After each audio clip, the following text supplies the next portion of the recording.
Now, it's another big jump in COVID cases today in Queensland. The Sunshine State has cracked the 10,000 mark for the first time in the pandemic. Geez, it wasn't that long ago that we were talking about Anastasia Palaszczuk and her double donuts and this donut and that donut. 0 cases. Now they're at 10,000 infections. 10,000. And the state's first death of this latest outbreak was also announced. A man in his 80s, he had other health issues, but he passed away on December 27. And with the Chief Health Officer in the Sunshine State declaring a major emergency coming for Queensland, it seems that the state is actually making moves to keep on top of the flow of COVID-19. Health Minister Yvette D'Arth said this morning the government is aiming to develop a new reporting system for these rapid test results.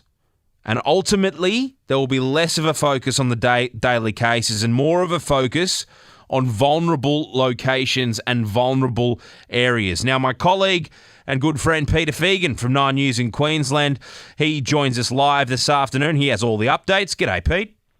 G'day, Chris. Got to say Happy New Year to you and Vonnie and to all your listeners. And, of course, mate, you're doing a fantastic job filling in, mate, on your debut. Well done. Thank you, mate. I'll make sure that money's in the mail. So how's it feeling in sunny Queensland, given that the cases are starting to really ramp up?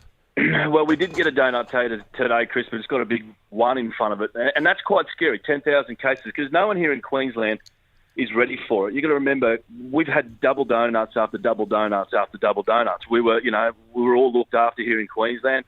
The Premier actually did quite a good job. Life was as normal. While you guys were locked down, life was normal, but we couldn't travel to see anybody, and that was the hard thing for Queenslanders is we couldn't actually travel anywhere, but life was good, and we never expected to have big case numbers. I remember when we first started getting to 100, 200, everyone started to freak out.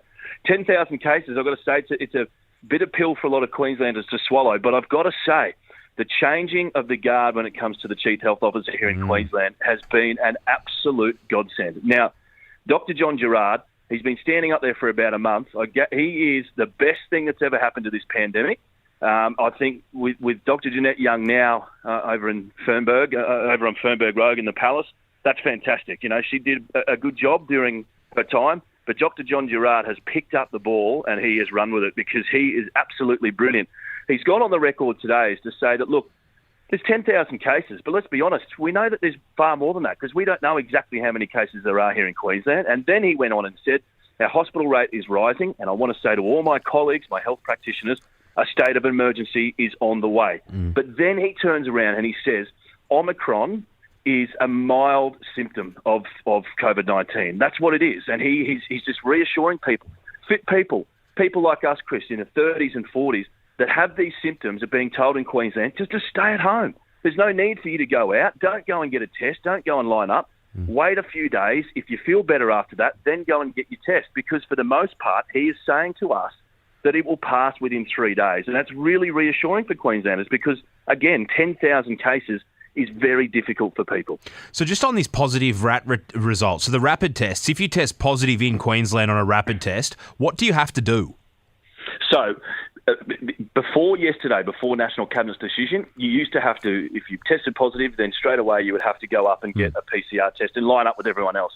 But like so many times we've seen before, we see these premiers go rogue after National Cabinet, but I've got to give her credit. Anastasia Palaszczuk is on board with this and the changes have been made. So now, as of today, if you fail a rapid antigen or you test positive, you do not need a PCR test. So in Queensland, the instruction is if you test positive, you immediately go home and isolate and you wait for your symptoms to clear, then you come back and you retest, obviously, to make sure you're clear. And you can retest again using that rapid antigen test. But just off the top, what you were talking about with this new system of trying to figure out how many cases there are in Queensland, the government is working on a system that is very similar to the system we see used in Britain, and that is to have that QR code on the PCR test, but on the rapid antigen test, so that way people can go and register when they have tested positive. And the government still likes to know, people in Queensland still like to know, because we see here in suburbs, Chris, you know suburbs here, when you worked here, little suburbs, people like to know where the clusters are because they want to avoid the Woolies or the Coles or whatever.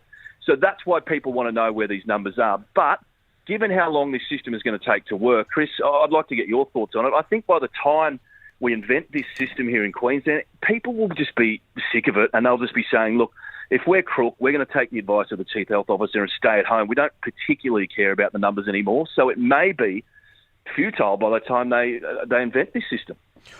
Well, good on you, Peter. I appreciate your time. You stay safe in Queensland. I know you've got storms, wet weather, and now rising COVID cases, but it's good to hear that Yvette Darth, John Gerard and Anastasia Palaszczuk are holding the line because, as you said, we've been used to them going rogue, but it looks like the good state of Queensland are on board this time.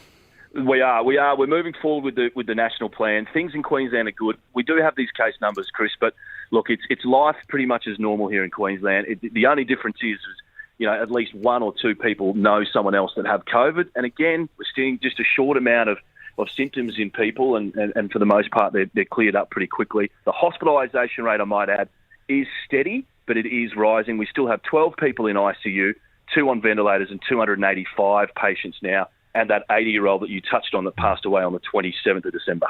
Good on you, Pete. Appreciate it.